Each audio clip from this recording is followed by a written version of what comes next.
মসজিদে মান্নত করার বিধান কি? তো এটা খুবই গুরুত্বপূর্ণ একটা প্রশ্ন। মসজিদে মান্নত করলে কি মান্নত সহি হয় কিনা?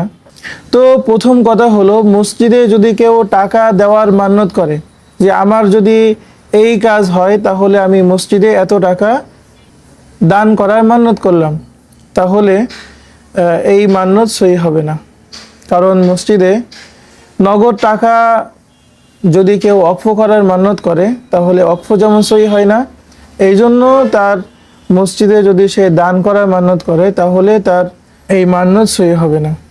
তবে যদি কোনো ব্যক্তি এরকমভাবে মান্নত করে যে আমার এই কাজ যদি সমাধা হয়ে যায় তাহলে আমি মসজিদে একটা লাইট কিনে দেব, একটা ফ্যান কিনে দেব, একটা কার্পেট কিনে দেব, এরকম কোনো বস্তু দেওয়ার যদি মান্নত করে তাহলে তার মান্নত সহি হবে এবং পরবর্তীতে ওই মান্নত পুরা করা তার জন্য ওয়াজিব হবে। এখন আসেন, অনেক ব্যক্তি মসজিদ করার মান্নত করে যে আল্লাহ আমার যদি ছেলে চাকরি পাই তাহলে আমি একটা আল্লাহর রাস্তায় মসজিদ বানিয়ে দিব। তো মসজিদ বানানোর মান্নত করা এটা সহি না, এটা তার জন্য পুরা করা ওয়াজিব হবে না। আচ্ছা, এখন আসেন, অনেকেই বলে যে আমার যদি এই কাজ হয়ে যায় তাহলে আমি মসজিদের মুসল্লিদেরকে আমি এটা খাওয়াবো, এটা খাওয়াবো, অমুক মসজিদের মুসল্লিদেরকে আমরা এটা খাওয়াবো। এরকম যদি মান্নত করা হয় তাহলে পুরা মসজিদের যত মুসল্লি আছে সকলকে দিতে পারবে না, বরং ওই মসজিদের যারা গরিব মুসল্লি আছে শুধুমাত্র তারা এটা ভোগ করতে পারবে।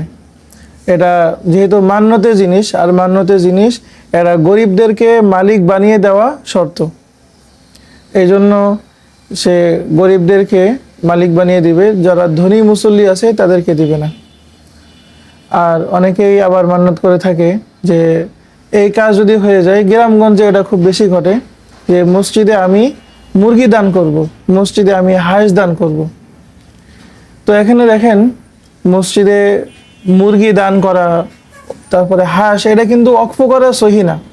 কারণ ওই মুরগি বা হাঁস ওইটাকে বহাল রেখে মসজিদ কোনো উপকৃত হতে পারে না, কারণ ওরা বিক্রি করে টাকা নিয়ে উপকৃত হতে পারে। আমরা এর আগেই তো বলে এসেছি যে মসজিদের জন্য টাকা দান করার মান্যত করলে সেই মান্যত সহি হয় না। সেহেতু মুরগি বলেন, হাঁস বলেন, এটা মান্যত করার নিয়ত করলেও সহি হবে না।